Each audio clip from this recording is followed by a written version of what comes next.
group of 8 Senate Democrats broke last night with party leadership to support an agreement that would fund the government through January and does not include an extension for enhanced Obamacare tax credits. God, they're so bad at this. It's like going to a car dealership, seeing it's $30,000 and saying, I'll give you $50,000, but you have to sleep with my wife. It's not really like that at all, but that's naturally where the Democrat mind would go. Is it fair to call it a mind? Or is that taking it just a little bit too far? I'd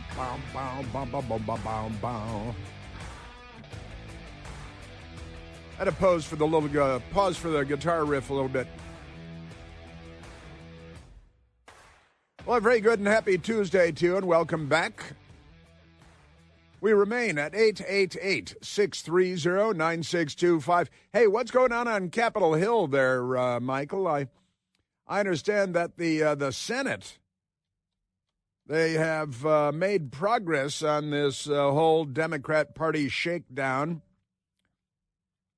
And now it goes back to the House of Representatives, which already passed the bill long ago. And then the Democrats shut the government down, and then they lied to everybody about it and got away with it because, you know, it is being a Democrat in the American news media universe.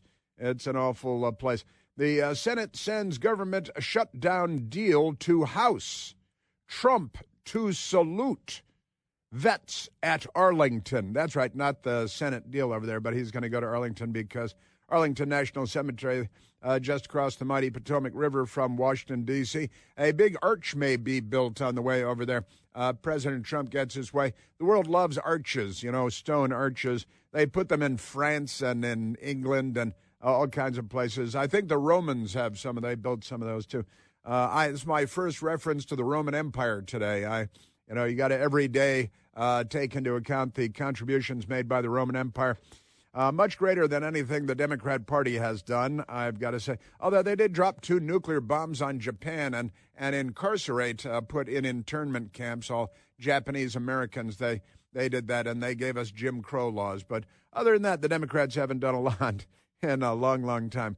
Isn't that amazing? I've got a bunch of stories. President Trump all over there. And speaking of the news media, got the BBC story. The BBC, turns out the BBC, they did a very awful, corrupt edit job on President Trump's speech from January 6th. They did that for a documentary film they were making. And if they were setting out to make it as corrupt as possible, then they did a good job. They did a good job with this. And they got caught. And now President Trump is suggesting maybe he'll sue them. The BBC, British Broadcasting Corporation, news organization over there, they're like NPR. They're like the panhandler broadcasting system, suckling on the taxpayer teat, and naturally leftists go in there and they lie because that's what leftists do. So we've got that, and President Trump, a $1 billion lawsuit, $1 billion, Dr. Evil lawsuit, which is good. That'd be real good. And I think it'd be fun to send a good message to the rest of the lunatic media. So corrupt are they. Isn't it amazing? So then decided, hey, let's take a look at it. How does the BBC do when it comes to being fair and balanced, being good and even-handed and reporting the news well? Well, it turns out that the 2 biggest stories in the world, are the 2 stories where they're profoundly corrupt.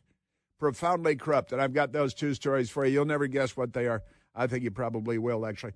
But I want to get those for you. But in the meantime, here in Washington, the Senate sends government shutdown deal to House.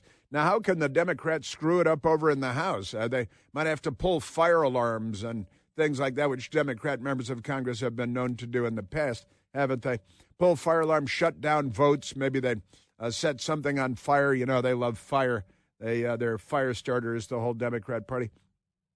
But the Senate on Monday night voted to reopen the federal government, advancing the funding package to the House, meaning the House of Representatives, in case you're new to all this stuff, for consideration and opening a rift among Democrats. Can you imagine a rift among Democrats? That could be dangerous because they shoot people and they set things on fire and they firebomb your governor's mansion with Molotov cocktails and things like that. But opening a rift among Democrats as 8 senators made a deal with Republicans Oh, no, they made a deal with Republic. That could open the government. They don't want that. They want to fire on Fort Sumter. They want to meet on the field at Gettysburg again, because that's the Democrat Party of old. And boy, are they the Democrat Party of some other time. But they, like millions of other Americans, will likely confront flight delays and cancellations, thanks to Chuck Schumer and the Democrats, as the Federal Aviation Administration continues to cut flights amid the shutdown. This is the Hill in Washington, D.C. They say amid the shutdown. On Tuesday, President Trump will participate in a wreath-laying ceremony at Arlington National Cemetery in honor of Veterans Day. The Democrats will honor Che Guevara and Mao Zedong and who do they like? Ho Chi Minh. They like Ho Chi Minh. Pol Pot. You know, the Democrats, they wouldn't shoot Pol Pot in the head mass murder. They'd shoot the Republican speaker in the State House in Virginia. So isn't that amazing? That's we got there. And in the meantime, they're talking what about 1,200 flight cancellations early Tuesday as shutdown flight cuts rise. And it's 100% because of Democrats. And then they lied to you about it. They lie right to your face about it. And they assume that that they're such a good liar that everybody will believe them. And Democrats do believe them because they love being lied to, and they love a good spanking too, a good paddling. Let's be honest. And lots of other news floating around today. But yeah, wait till you hear the BBC, and there are two stories that they don't cover so well. Just amazing. But all kinds of upheaval in Washington because there are so many Democrats here. Naming NFL Stadium for Trump would be beautiful, White House says. That's from the BBC, the good people at the BBC. But that's not the way the Democrats are responding to it. They're making Molotov cocktails in their mom's basements. And that's like the 70-year-olds are in their mom's basements making Molotov cocktails. Aren't they amazing? And the BBC, back to the BBC and the BBC butchering the Trump interview, making it sound like he said, let's go down to the Capitol and fight, instead of saying, let's go down and patriotically and peacefully make our voices heard. But that's what they do. They're like, German World War II. I didn't want to say Nazis, so I just said German World War II propagandists, with uniforms and armbands and skull and crossbones things on their hats. They're, like Democrats, like the Democrats of today. Aren't they amazing? That's great. But the BBC, Trump BBC story, it's a big story even in Great Britain, in the United Kingdom, which is like another country, a tiny island nation floating in the Atlantic Ocean. But Tim Davie, big BBC exec, says the mistakes cost us. So that's what he said in a call to staffers after President Trump's $1 billion legal threat. That's that ought to work, the $1 billion legal threat. And, of course, President Trump beat CBS, millions and millions of dollars CBS had to pay him, and Paramount for lying and misrepresenting and being corrupt and being anti-Trump, Trump derangement syndrome. And ABC, George Snuffleupagus, had to pay the network, not George himself. That'd be half his annual salary. I think he got $15 million, President Trump, from ABC on their big lie. Now he's looking for a $1 billion payday out of the BBC. It's a government organ, after all. They should pay $1 billion. CBS and ABC should be forced to pay $1 billion, too. If you want to change behavior, it's got to be more than George Stephanopoulos' lunch money, his travel budget, because that's not going to impress them. But we got that going for us. Trump threatens to sue BBC as UK broadcaster admits error. It wasn't an error. There was nothing. The two clips were, 54 minutes apart or something like that. Isn't that great? Just amazing. Wah, wah, wah. Trump threatens to sue BBC. UK broadcaster admits error, not an error, in editing. It's an editing error. No, it's not. In January 6th speech, the Reuters news agency has today. And I love this. The BBC, not institutionally biased. The news CEO, Deborah Turness, says after resigning, she resigned 2 major resignations. And that's so just on the Trump story, they're completely upside down and they report everything backward because of Trump derangement syndrome, because they're on the left. and they pretend to be journalists, but they're liars because they're lefties, right? But wait, that's one of the world's two biggest stories where they're upside down, where they're backward, where they're inside out. Boy, you turned me. Lyrics, sorry, slipping into lyrics there. And also, listen to this. BBC, this is now the Times of Israel, BBC had to correct two biased, inaccurate, or misleading Gaza stories a week. Per week, every week, they had to correct two. They were probably only doing 2 or 3 stories a week, and they had to correct them because they're so corrupt, because they're on the left, and people on the left are very, very, and they hate the Jews.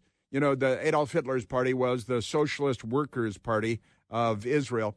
Socialist Workers' Party of Germany. And isn't that amazing? Yes, it is.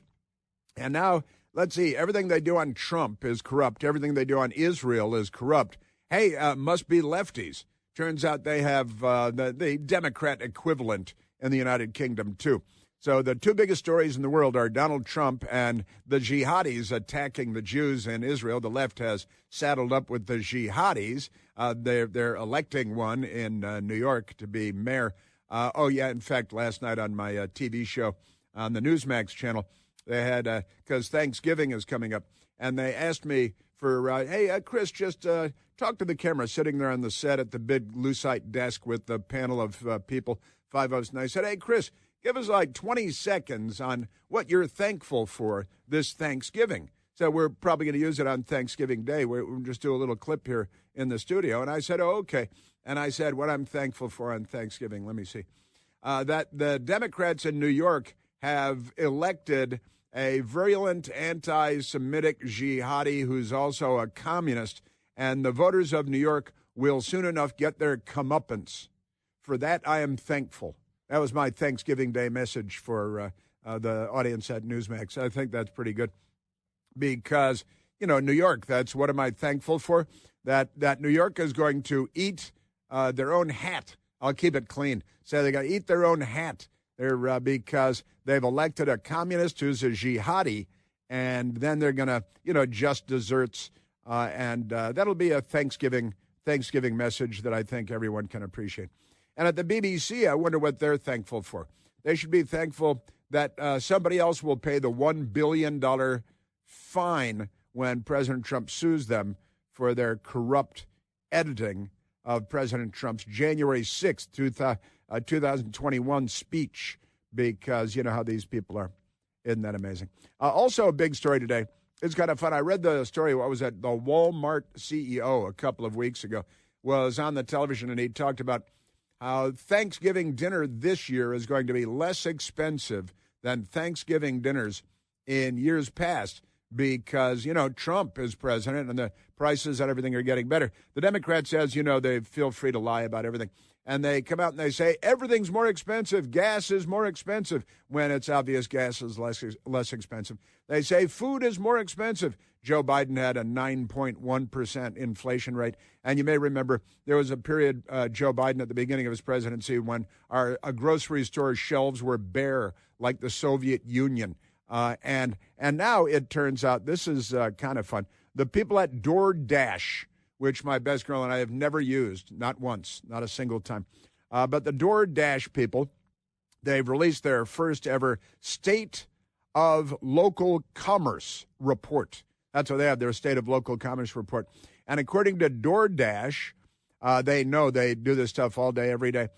Grocery prices on breakfast items have dropped 14% in the last 6 months.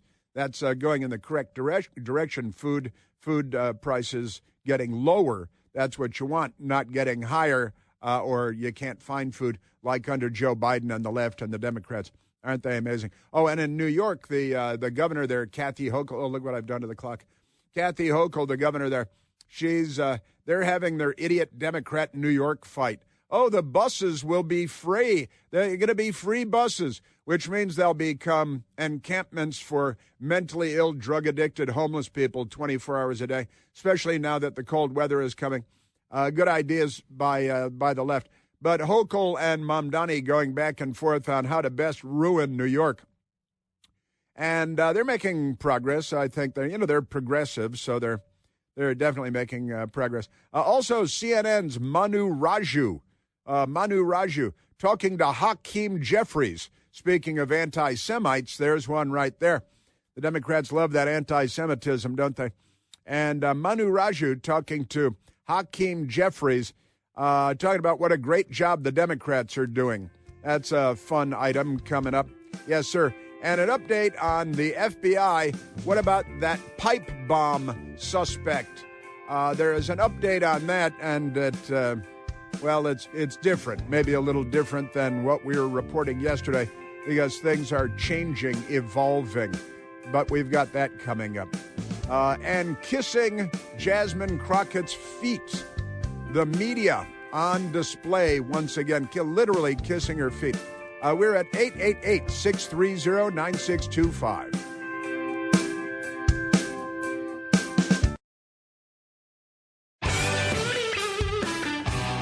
All right, and we have returned on this Veterans Day. President Trump going to Arlington National Cemetery today for the traditional wreath laying. Been there many times for that myself. Let us go to the telephones. Let's go to Ron, calling from beautiful Northwest Washington, D.C. Ronaldo, you're on the Chris Plante Show. Hey, Chris. Hey, Ron. Love your show as always. Been a fan since you came on the air, and Excellent. since they replaced it with my classic rock, and I don't miss it. Love your show. Well, thank you Anyway, very much. I'm a veteran. Uh-huh. I'm a veteran. My father was in the Navy. I joined after him when I got old enough. Proud to serve my country. Love my country. And I just went to an event that was dedicated to us over in Silver Spring, Maryland. Uh-huh. They have it once a year. A nice gentleman named Joe, who's a veteran, who had arranged it. And they introduced us to several people who could help us. Uh-huh. But my situation right here is when I see people coming into the country, sneaking under the borders, coming in here and giving the key to the golden chest or what have you, sanctuary cities, when you have veterans on the street. I myself was homeless in 2014 and finally got a home about a couple of years ago. Wow. And it took a long time to get it. While you have people that come into this country and they're given all kinds of things, and I read some of the Hispanic papers as best as I can and see all the things that they're getting just by walking in the door. Yeah. And it really bothers me. Well, you're not alone, and that's perfectly understandable and perfectly reasonable when they throw our doors open and invite in, 20 million people, maybe only 15 million people, and prepare gift baskets for every illegal alien gang member from any beep-hole country in the world.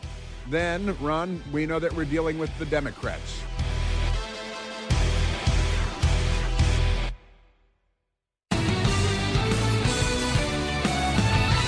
Why do the Democrats in Chicago like crime so much? They love crime. They love criminals.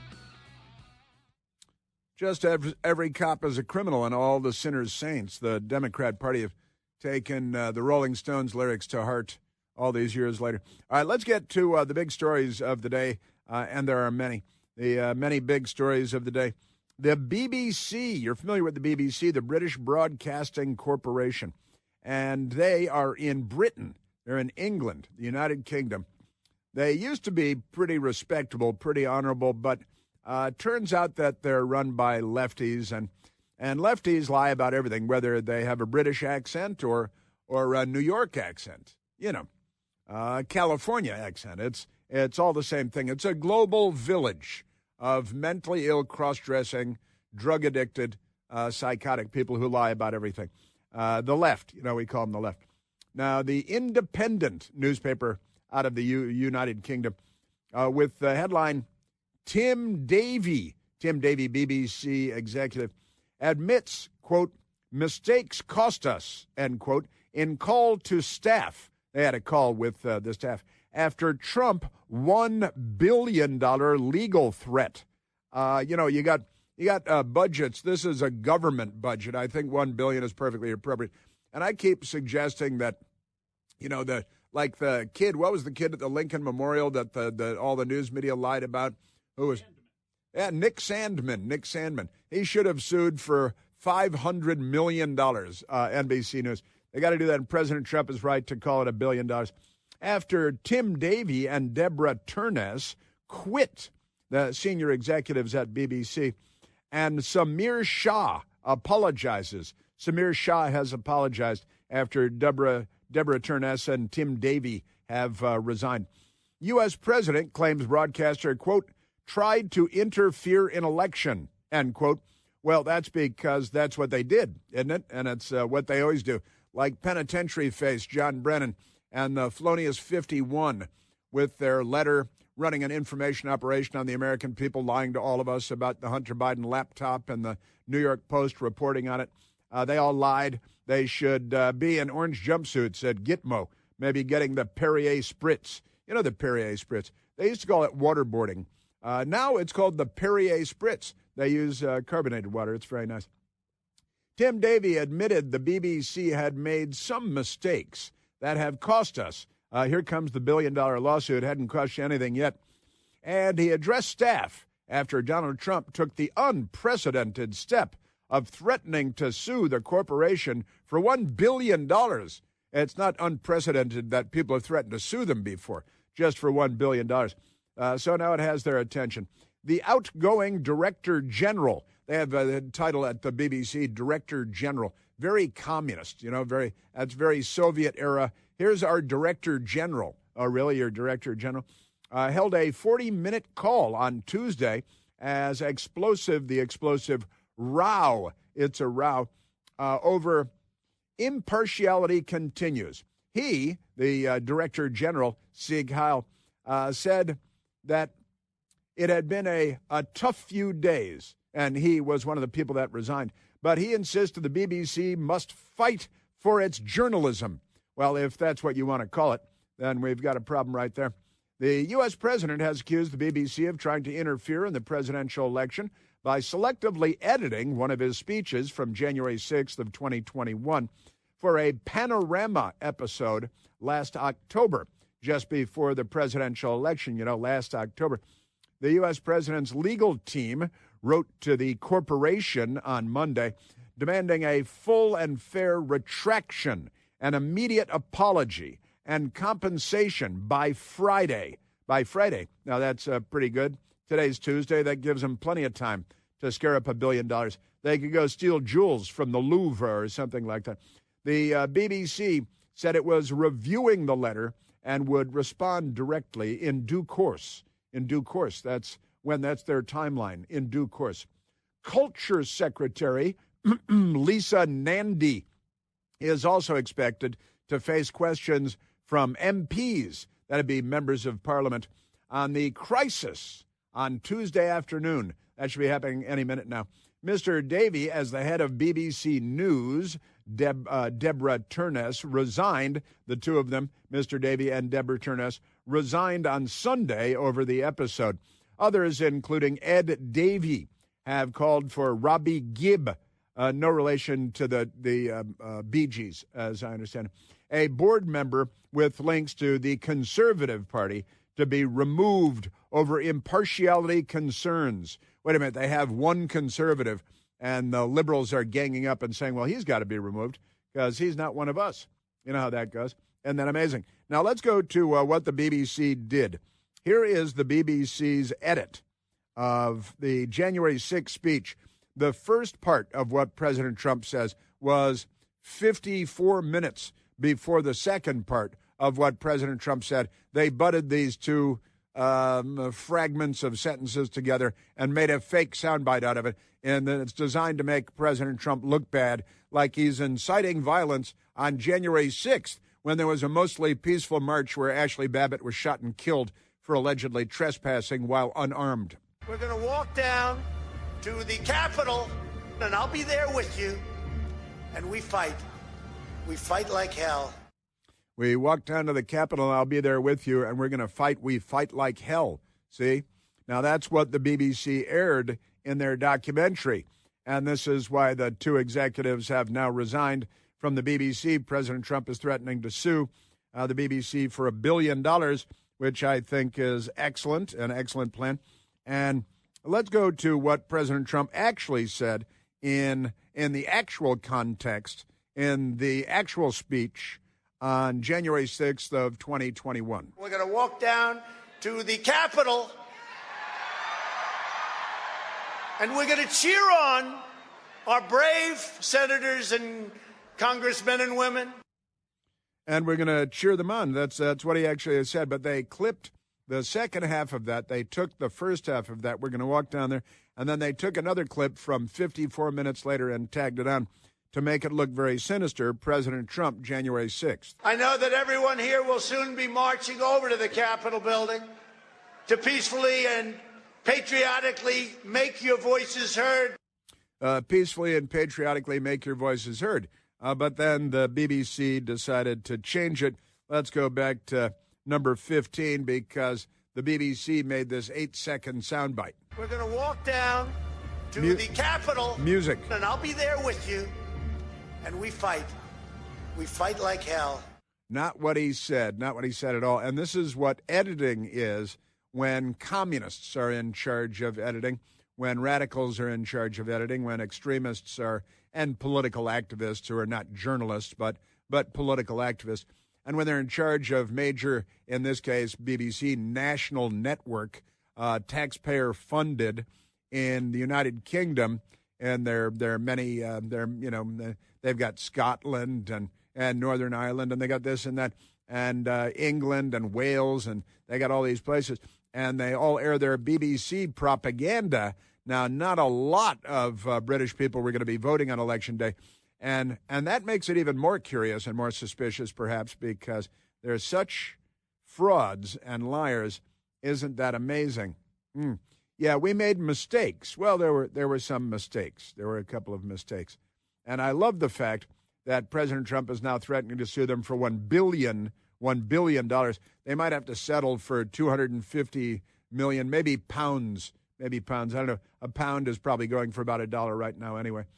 But it's a classic demonstration of media, and our media does this quite constantly. And I pay a lot of attention to this kind of corruption in our media. But it's not unique to the American news media. Media around the world, media in Western Europe, media in the United Kingdom, they are similarly dishonest and corrupt because, well, their politics are the same. And that's really the big problem. But President Trump threatened to sue them for $1 billion.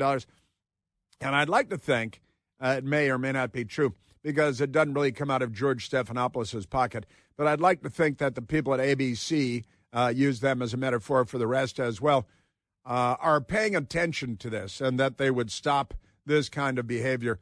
But I'm not expecting that. I'm actually not, to tell the truth, not expecting that. Because if it doesn't come out of George Stephanopoulos' bank account, and it doesn't, then George Stephanopoulos is not impacted by this at all. And Deborah Turness and this other guy at the BBC, Tim Davie, they're gone. But again, they're not being sued. The BBC is being sued. It might cause changes at the BBC if they're forced to pay a $500 million, or I'd like to think $1 billion. That'd be a lot of fun, wouldn't it? Good stuff. Crazy. All right, we've got plenty more news coming up today. We've got the angry Democrats. You know how they are. They're terrible. We've got two. We have these two Hakeem Jeffries cuts, don't we? Talking on CNN. Hakeem Jeffries, very angry. He went on to Manu Raju. He's got a TV show, I guess, on CNN.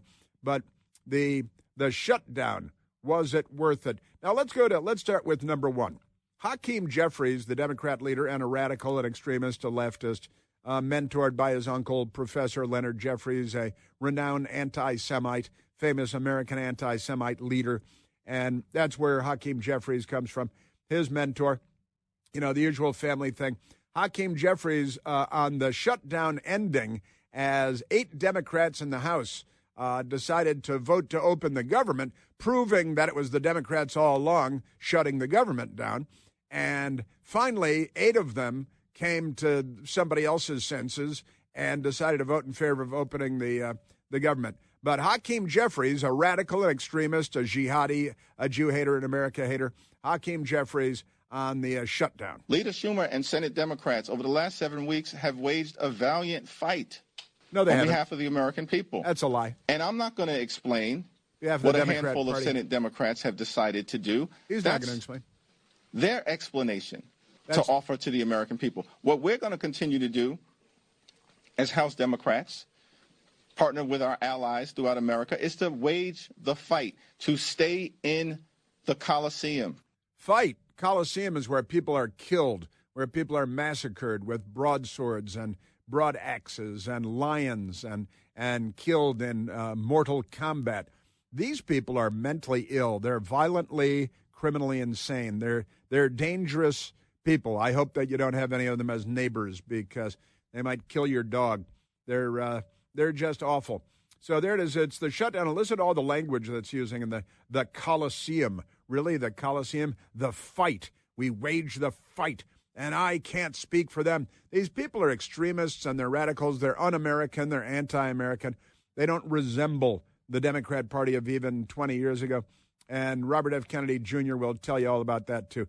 Now, Hakeem Jeffries was then invited to be fluffed on CNN, in this instance by Manu Raju, who couldn't wait to give Hakeem Jeffries a hot oil massage. Was it the shutdown worth it? We have waged a battle on behalf of the American people. Waged a battle. First of all, Donald Trump. On behalf of the American people. Republicans are the ones who shut the government down. They have the House, the Senate, and the presidency. Right. And the American people know it. You're still lying. And that's been the case for 7 consecutive weeks. It's been all year. At the end of the day, you didn't get what you want, so was it worth waging this fight? At the end of the day, wrong follow-up. The fight lives on. What? So, and Manu Raju doesn't say, well, that's just the biggest pack of lies I've ever heard.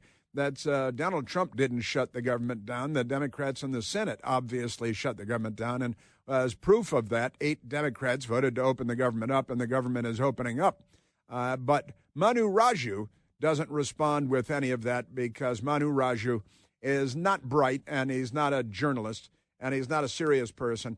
And the follow-up questions, I've been on a jihad for a long time now, trying to get reporters to ask follow-up questions, which used to be normal, but isn't anymore.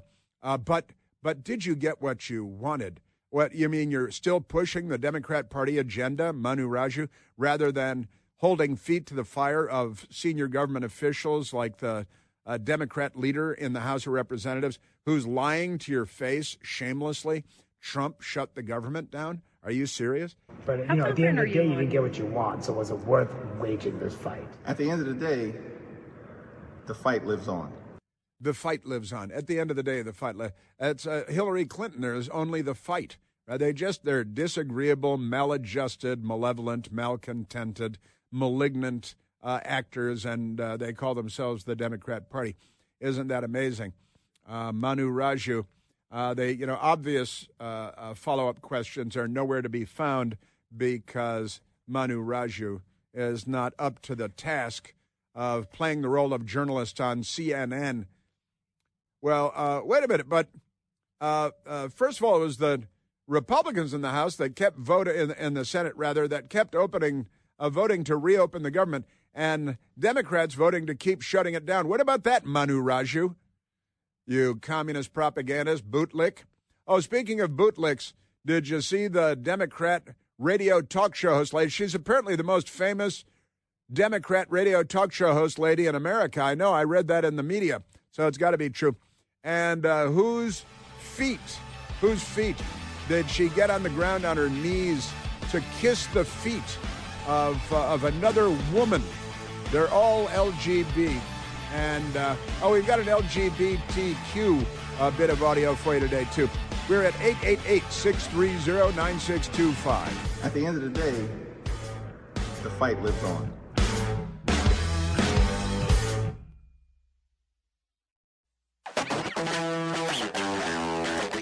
We do have feet kissing coming. You don't have a lot of feet kissing on the radio, but today we do. First, let's go to the telephones, talk to the great American people on this Veterans Day. Let's go to Robert, calling from Winchester, Virginia. Oh, Robert, you're on the Chris Plante Show. Good morning, Chris. Hey, Robert. Long-time listener, first-time caller. Welcome. Dairy farmer, lifelong. Your statement in the earlier segment about food prices going down. I lived through the Reagan years when we had the worst farm recession, depression, crisis. We're getting hung out to dry again. Market manipulation with the prices, that crop forecasts for record corn crops of 16.8 billion bushel, driving the price down below cost of production when it's not really true. When they finally get the exact bushels, it's going to be an average corn crop, and prices may rebound. Being a dairy farmer, we're pretty much locked into federal milk marketing orders for our prices, and they've been on a decline now for 8 months. We're going through the same cycle again. We're not a big enough voting bloc like we were back in the 60s to really matter anymore. And the American people just don't, they're so disconnected from anything other than their present job and their social life as it is. It's bad. And I thought we had an ally with Trump, but we're getting used the same way we have in the past. It's very disheartening. Wow. Well, I'm sorry to hear all of that. And you're talking about the corn estimates. You think there's an overestimate on the corn. And the dairy farmer, you're a dairy farmer yourself, and you're being screwed in 5 different ways, and the media doesn't pay any attention, and the American people are unaware of what you're going through, right? You're exactly right. I mean, it's just not, the soybean big headlines was, oh, my golly, China's not buying beans. Yeah, Trump is working on that.